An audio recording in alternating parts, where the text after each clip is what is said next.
नमस्कार विद्यार्थी मित्रांनो आणि माझ्या भावी अधिकाऱ्यांनो, मी योगेश मुकावार माय करिअर अकॅडमीच्या ऑनलाईन एज्युकेशन प्लॅटफॉर्मवर आपले स्वागत करीत आहे। विद्यार्थी मित्रांनो, स्क्रीन पाहिल्याच्या नंतर तुम्हाला आपला टॉपिक आजचा कळाला असेल की कॅलेंडरची पुनरावृत्ती किती वर्षांनी होते, हे आपला आजचा टॉपिक आहे। अर्थातच कॅलेंडरचं रिपीटेशन किती वर्षानंतर होते, अशा पद्धतीचे क्वेश्चन जर आपल्याला विचारण्यात आले तर विद्यार्थी मित्रांनो, जेव्हा क्वेश्चन आपल्याला विचारण्यात येतात त्यावेळेस आपल्या जवळ कॅलेंडर नसते विद्यार्थी मित्रांनो, तर त्या क्वेश्चनला आपण ट्रिकने कसे सॉल्व्ह करायचे हे आपण या ठिकाणी पाहणार आहोत। तर विद्यार्थी मित्रांनो, आपण व्हिडिओला सुरुवात करण्याच्या अगोदर किंवा प्रश्नाला हात लावण्याच्या अगोदर मित्रांनो, मी तुम्हाला काही माहिती देऊ इच्छिणार आहे। पहा विद्यार्थी मित्रांनो, तुम्हाला लीप वर्ष माहित असणे फार गरजेचं आहे। आता लीप वर्ष म्हणजे काय, तर विद्यार्थी मित्रांनो, लीप वर्षामध्ये 366 दिवस असतात। किती दिवस असतात?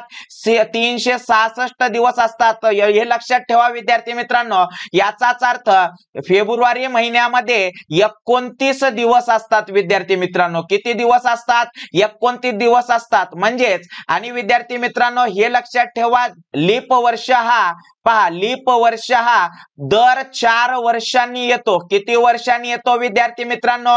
4 वर्षांनी येतो। हे आपल्याला लक्षात ठेवणं गरजेचं आहे। हे आपलं बेसिक आहे असं आपण या ठिकाणी सांगू शकतो। आता विद्यार्थी मित्रांनो, तुम्हाला जर एक प्रश्न दिला, फॉर एक्झाम्पल मी असं विचारलं की बाबा 1996 पहा, 1996 मध्ये जे कॅलेंडर आलेलं होतं किंवा 1996 मध्ये ज्या पद्धतीचे वार वगैरे होते, ह्याचं रिपीटेशन आपल्याला कधी होईल हे जर आपल्याला काढायचं असेल तर विद्यार्थी मित्रांनो, 1996 ला आपण सर्वप्रथम 4 न काय करू, भाग देऊ। विद्यार्थी मित्रांनो, तुम्हाला मी भरपूर सोपी ट्रिक सांगणार आहे, पण तत्पूर्वी मी तुम्हाला काही करून दाखवणार आहे। पहा काय करणार, आता याला 4 न भाग द्यायचा आहे, तर 4 न भाग देण्याच्या 2 पद्धती आहेत विद्यार्थी मित्रांनो।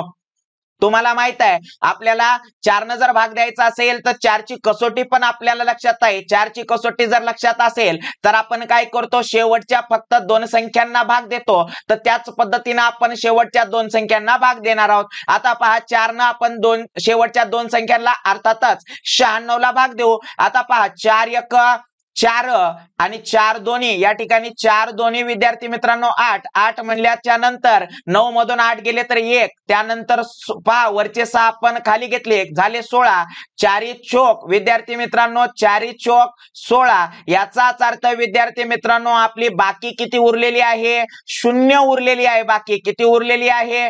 0 उरलेली आहे। भागाकार लक्षात घ्या विद्यार्थी मित्रांनो, भागाकार कितीही जरी आला तो आपल्या कुठल्याही कामाचा नाही, आपल्या कामाची काय आहे? बाकी आहे। आता या ठिकाणी बाकी काय आली, तर विद्यार्थी मित्रांनो बाकी आलेली आहे 0। काय आलेली आहे? 0। तर मित्रांनो, आपण काही पॉइंट्स घेतलेले आहेत, काही हिंट तुम्हाला दिलेली आहे। पहा, बाकी जर 0 आली तर पहा विद्यार्थी मित्रांनो, दिलेल्या वर्षामध्ये आपल्याला 28 वर्ष ऍड करायचे आहेत। काय करायचं आहे? 28 वर्ष ऍड करायचं आहे, बेरीज करायची आहे।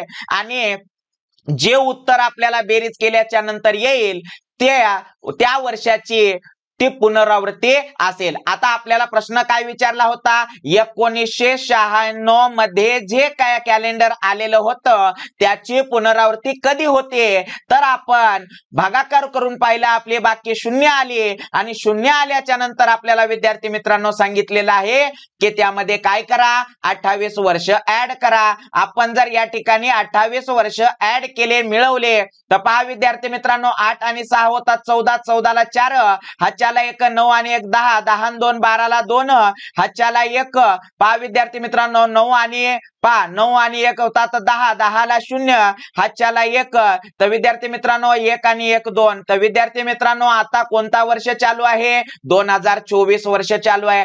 तर मित्रांनो पहा, 2024 म्हणजेच या वर्षी जो कॅलेंडर आहे तो पहिलं कधी येऊन गेलेला आहे? 1996 या वर्षी येऊन गेलेला आहे। म्हणजेच 1996 या वर्षीचं रिपीटेशन कधी होत आहे?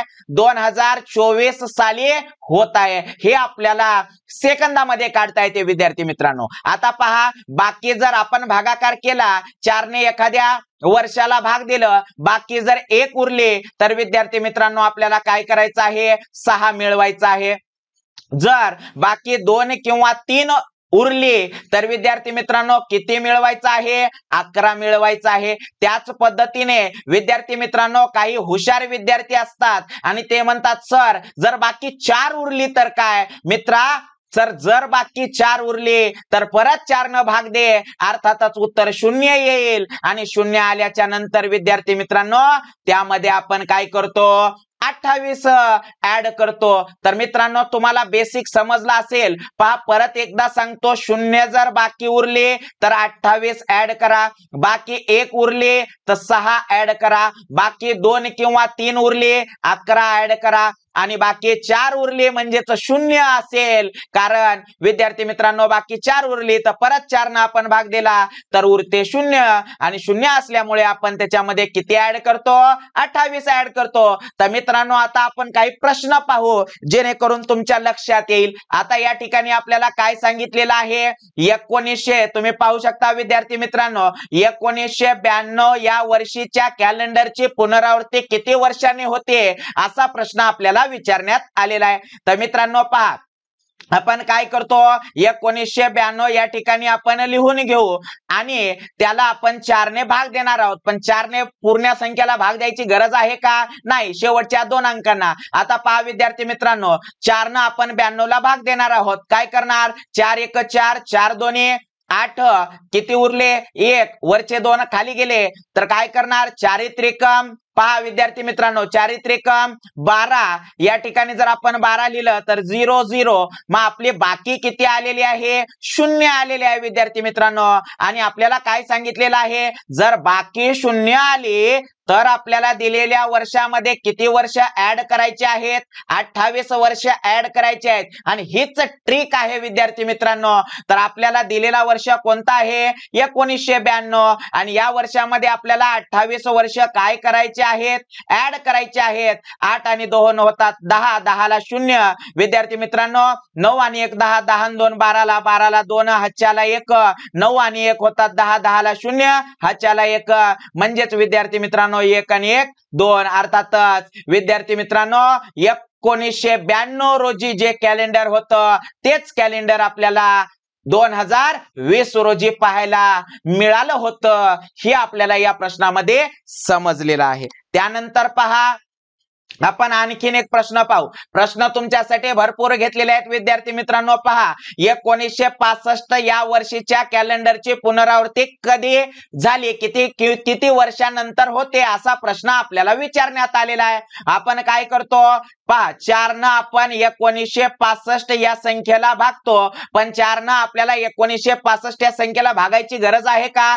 नाही, शेवटच्या 2 संख्येला. तर आपण काय करतो, पहा 4 1 4, किती उरले 2. विद्यार्थी मित्रांनो पहा 2 उरले, वरचे 5 आपण काय केलं, खाली घेतलं. आता किती झाले 25. 4 चा पाडा आपण काय करतो, 25 पर्यंत म्हणतो. म्हणजे 4 1 4, 4 2 8, 4 त्रिकम 12, 4 चौक 16, 4 25, 4 सख 24. पहा विद्यार्थी मित्रांनो 4 सख 24, आणि आपली बाकी किती उरलेली आहे, 1 उरलेली आहे. आपल्याला भागाकार किती आला याच्याशी काही घेणं देणं आहे का, काही घेणं देणं नाही. आपल्याला बाकी किती उरले, 1 उरले. आणि आपल्याला या ठिकाणी सांगितलेलं आहे जर बाकी 1 उरले तर दिलेल्या वर्षामध्ये किती वर्ष ऍड करा, 6 वर्ष ऍड करा. आता विद्यार्थी मित्रांनो आपल्याला किती सांगितलेलं आहे, 1965. या 1965 मध्ये आपल्याला काय करायचं आहे, 6 ऍड करायचं आहे. 5 आणि 6 किती होतात, 11. 11 ला 1, हाच्याला 1, 6 आणि 1 7, आणि 19 ला 19. म्हणजेच विद्यार्थी मित्रांनो 1965 या वर्षी जे कॅलेंडर आपल्याला दिसलं होतं तेच आपल्याला 1971 या वर्षी दिसणार आहे किंवा दिसलं असेल असं बी आपण म्हणू शकतो. त्यानंतर पहा समोरचा प्रश्न आपल्याला काय म्हणतो विद्यार्थी मित्रांनो, 1506 या वर्षीच्या कॅलेंडरची पुनरावृत्ती किती वर्षांनी होते असा प्रश्न आपल्याला विचारण्यात आलेला आहे। आता 1506 या वर्षीच्या म्हणल्याच्या नंतर पहा विद्यार्थी मित्रांनो, 1506 ला जर आपण 4 न काय करणार आहोत, भाग देणार आहोत, मग आपल्याला पूर्ण संख्येला भाग द्यायची आवश्यकता आहे का? नाही। काय करणार मग, 06 म्हणजेच आपण 6 ला भाग देणार आहोत। आता पहा विद्यार्थी मित्रांनो, व्यवस्थित लक्ष देणं फार गरजेचं आहे। काय करूया, 4 1 4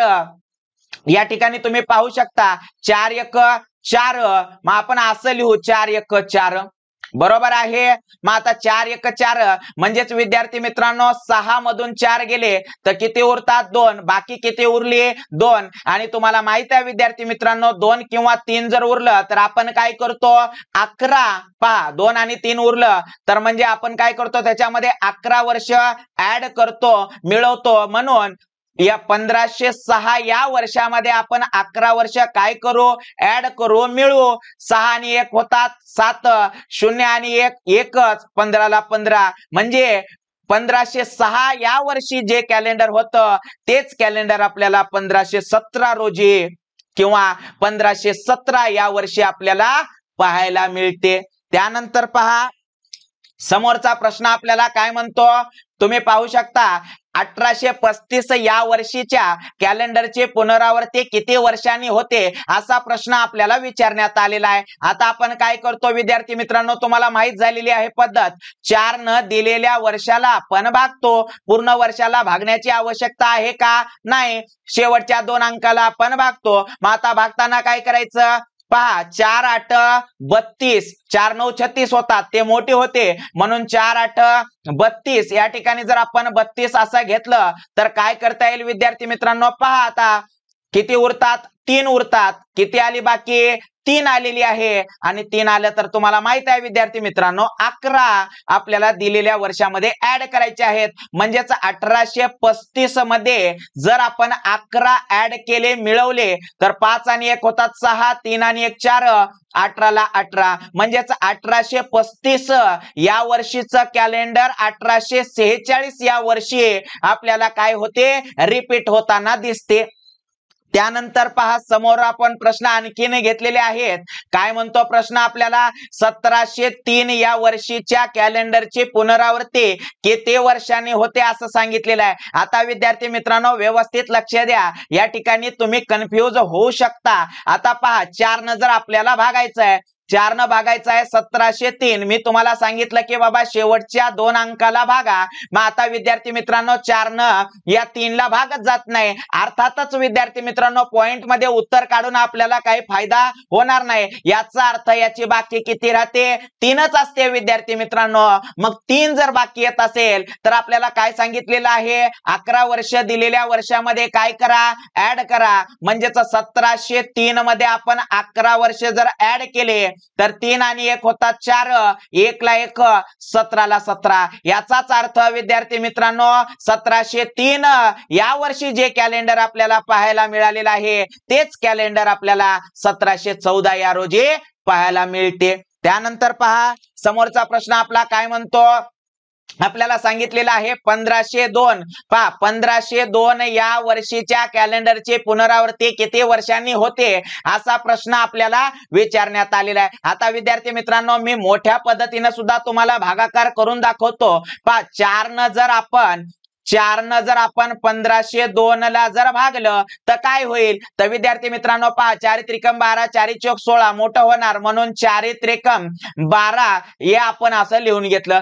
15 मधून पहा 15 मधून आपण काय करणार, 5 मधून 2 गेले 3 राहिले, वरचा 0 आपण जर खाली घेतला तर किती होतील 30। मग आता 4 चा पाढा आपण किती येजेपर्यंत म्हणणार, 30 येजेपर्यंत म्हणणार। म्हणजे 4 1 4, 4 2 8, 4 त्रिकम 12, 4 चौक 16, 4 पंच 20, 4 सक 24, 4 7 28। आता पहा 4 7 28 किती उरले विद्यार्थी मित्रांनो, 2 उरले। आता 2 उरल्याच्या नंतर वरचे 2 आपण काय करतो, खाली घेतो। 4 पंचे किती होतात पहा 4 पंचे 20 होतात विद्यार्थी मित्रांनो, आणि हे 2 आपल्याला बाकी उरलेली आहे. तुम्ही म्हणसाल सर या ठिकाणी तुम्ही एवढा मोठा भागाकार का करून दाखवला, तर मित्रांनो तुम्हाला मोठा भागाकार केल्याच्या नंतर बाकी किती आली, 2 आली. आता याच भागाकाराला जर आपण शॉर्टकट केलं तर पहा 4 न 1502 ला भागायचं आहे, तर आपण काय करतो, शेवटच्या 2 अंकांना भाग देतो. तर विद्यार्थी मित्रांनो पहा शेवटचे 2 अंक आपल्याला काय दिसत आहेत, 02. मित्रांनो भाग ज्या संख्येने द्यायचा आहे ती संख्या मोठी दिसत आहे आणि ज्या संख्येला भाग द्यायचा आहे ती संख्या लहान दिसत आहे. उत्तर याचं विद्यार्थी मित्रांनो आपल्याला 2 दिसणार आहे, म्हणजेच बाकी 2 येणार आहे आणि या ठिकाणी पण बाकी 2 आलेली आहे. मित्रांनो गेल्या गणितामध्ये मी अशाच पद्धतीचं शॉर्टकट करून दाखवलं होतं, यावेळेस मी तुम्हाला मोठं करून प्रूफ करून दाखवलेलं आहे. आता जर बाकी आपल्याला 2 आली तर आपण काय करतो, 11 त्याच्यामध्ये ऍड करतो, म्हणजेच 1500. विद्यार्थी मित्रांनो व्यवस्थितरित्या पाहू शकता तुम्ही. आता पहा 1502 काय म्हणते, 1502 मध्ये आपण 11 काय करणार आहोत, ऍड करणार आहोत. 2 आणि 1 होता 3, 1 ला 1, 15 ला 15, म्हणजेच 1513 या रोजी आपलं कॅलेंडर काय होणार आहे विद्यार्थी मित्रांनो, रिपीट होणार आहे. 1513 ला रिपीट होणार आहे. त्यानंतर पहा समोरचा प्रश्न काय म्हणतो, 1401 या वर्षीच्या कॅलेंडरची पुनरावृत्ती. आता 1401 म्हणले विद्यार्थी मित्रांनो तुम्हाला माहित आहे मी भागाकार पण आता करणार नाही. का करणार नाही तर तुम्हाला सहज माहित आहे, शेवटचे 2 अंक लहान दिसत आहेत, बाकी 1 येणार आहे. बाकी जर 1 आली तर आपल्याला काय करायचा असतो, 6 ऍड करायचा असतो. म्हणजेच 1401 प्लस यामध्ये आपल्याला 6 ऍड करायचा आहे, म्हणजेच किती होतात विद्यार्थी मित्रांनो, 1407 होतात. आणि 1407 या रोजी हे कॅलेंडर काय होत आहे, रिपीट होत आहे. त्यानंतर पहा आपला आपण शेवटचा प्रश्न घेणार आहोत. आता पहा 2024 या वर्षीच्या कॅलेंडरची पुनरावृत्ती किती वर्षानंतर होणार आहे, म्हणजे आज जे कॅलेंडर आपलं आहे विद्यार्थी मित्रांनो या वर्षीचं 2024चं, आता याची पुनरावृत्ती याचं रिपिटेशन कधी होणार आहे असं जर आपल्याला प्रश्नामध्ये विचारलं तर आपण काय करतो, पहा 4 या संख्येनं 2024 या संख्येला आपल्याला भागायचं आहे, तर आपण काय करतो शेवटच्या 2 अंकांना भागतो. म्हणजे 4 न जर 24 ला भागलं, 4 7 28 होतात, मग 4 सख 24. पहा विद्यार्थी मित्रांनो 24, याचा अर्थ आपल्याला बाकी किती मिळालेली आहे, 0 मिळालेली आहे. आणि जर बाकी 0 मिळाली असेल तर आपण किती वर्ष दिलेल्या वर्षामध्ये ऍड करतो, 28 वर्ष. म्हणून विद्यार्थी मित्रांनो 2024 मध्ये जर आपण 28 वर्ष ऍड केले, पहा 4 आणि 8 12, 12 ला 2, 2 आणि 2 4 आणि 1 5 आणि 20, म्हणजेच विद्यार्थी मित्रांनो पहा 2052 या रोजी 2024 चं कॅलेंडर काय होणार आहे, रिपीट होणार आहे. तर विद्यार्थी मित्रांनो ट्रिक कळाली ना तुम्हाला, पहा किती सिंपल रित्या आपण असे प्रश्न सॉल्व्ह करू शकतो. मित्रांनो जर ही ट्रिक आवडली असेल तर आपल्या लेक्चरला लाईक करा आणि जास्तीत जास्त विद्यार्थ्यांपर्यंत शेअर करा, कारण प्रत्येकाचा फायदा झाला पाहिजे विद्यार्थी मित्रांनो. आणि आपण टेलिग्रामवर माय करिअर अकॅडमीच्या नावाने चॅनल ओपन केलेला आहे, त्या चॅनलला लगेच जॉईन व्हा विद्यार्थी मित्रांनो. त्या ठिकाणी आपण मॅथचे PDF पाठवतो लगेच, त्याच नंतर त्याच बरोबर आपण चालू घडामोडीचे सुद्धा काही क्वेश्चन किंवा त्याबद्दलची माहिती त्यामध्ये आपण टाकत असतो. आणि आपल्या माय करिअर अकॅडमीच्या चॅनलला सबस्क्राईब करा, बाजूला दिलेल्या बेल आयकॉनच्या बटनला प्रेस करा. धन्यवाद विद्यार्थी मित्रांनो.